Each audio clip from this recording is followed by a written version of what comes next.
புதுவை உள்ள நேயர்களுக்கு என் அன்பான வணக்கம். நான் உங்கள் கல்லாவிசு, புதுச்சேரியிலிருந்து. சமீபத்தில் ஒரு 2-3 பாடல்கள் துள்ளல் இசையுடன் பிரபலமாகி கொண்டிருக்கிறது. அதில் ஒரு பாட்டில் உலகத்தில் உள்ள அத்தனை மோசமான கெட்ட வார்த்தைகளை போட்டு ஒரு பாட்டு.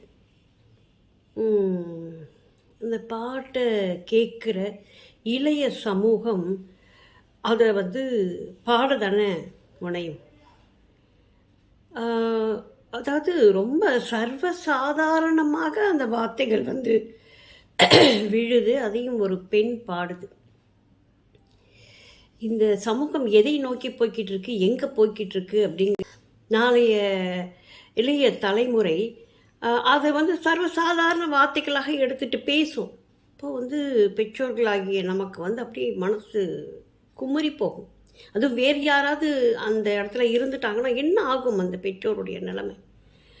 இதையெல்லாம் தடுக்கக்கூடிய ஒரு நிலைமையில் இந்த அரசு இல்லையா அப்படிங்கிறது மிகப்பெரிய ஒரு கேள்விக்குறி. எந்த ஒரு ஊடகமாக இருந்தாலும் இப்போ ஒரு சினிமா எடுக்கிறீங்க அப்படின்னு சொன்னாக்கா அது ஒரு சென்சார் போர்டுக்கு போகுதில்லை.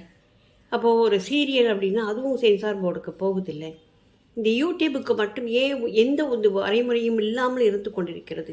இப்போ மோசமான விஷயங்கள் நிறைய வருது. அதுவும் தினம் பார்த்தாக்கா அந்த இன்ஸ்டாகிராம்லேயும் அந்த ஷார்ட்ஸ்லேயும் எல்லா குடும்பங்களில் உள்ள பெண்களும் ஆட ஆரம்பிச்சிட்டாங்க. கிராமம் மாதிரி இருக்குது, அந்த கிராமத்தில் உள்ள பெண்கள்லாம் ஆடுறாங்க. குடும்பமாக ஆடுகிறார்கள்.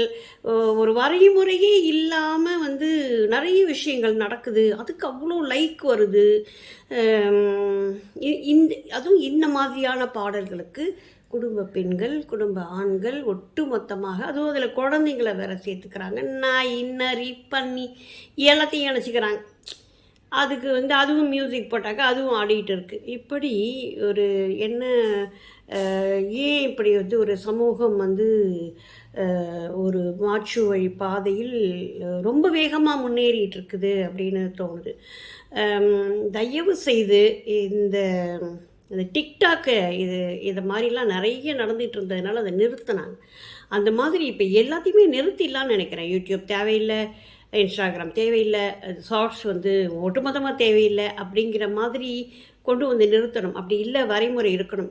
இந்த மாதிரி இருந்தால் தான் இதை எல்லாருக்கும் அனுப்புவோம் அப்படிங்கிற மாதிரியான ஒரு வரைமுறை கண்டிப்பாக இருக்கணும் அப்படின்னு நான் நினைக்கிறேன். ஏன்னா வளருகின்ற மொட்டுக்கள், அந்த மொட்டுக்களுக்கு என்ன வார்த்தை, அந்த வார்த்தைக்கு என்ன அர்த்தம் அப்படிங்கிறது கூட தெரியாது. அதுங்க பாட்டு இஷ்டத்துக்கு பேச ஆரம்பிச்சதுங்க அப்படின்னு சொன்னால் இந்த சமூகம் என்ன ஆகிறது?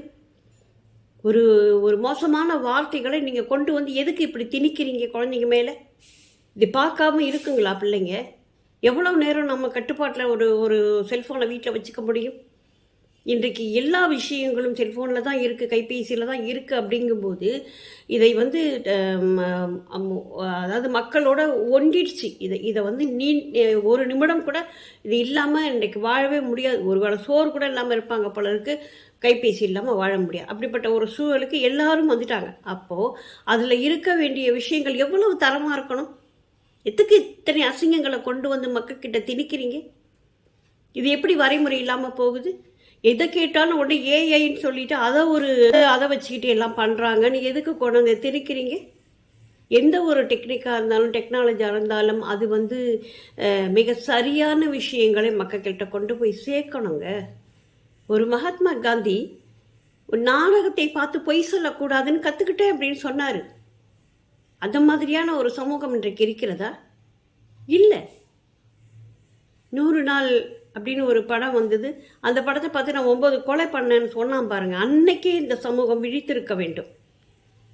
ஏன் இன்னும் விழிக்கலைன்னு தெரியல. இன்னும் கேவலமாக ஆகிக்கொண்டிருக்கிறது. அதுவும் பெண்களை அசிங்கப்படுத்துறதும், பெண்களே தன்னை அசிங்கப்படுத்திக்கிறதும் இன்றைக்கு மிக பரவலாக போய்கொண்டிருக்கிறது.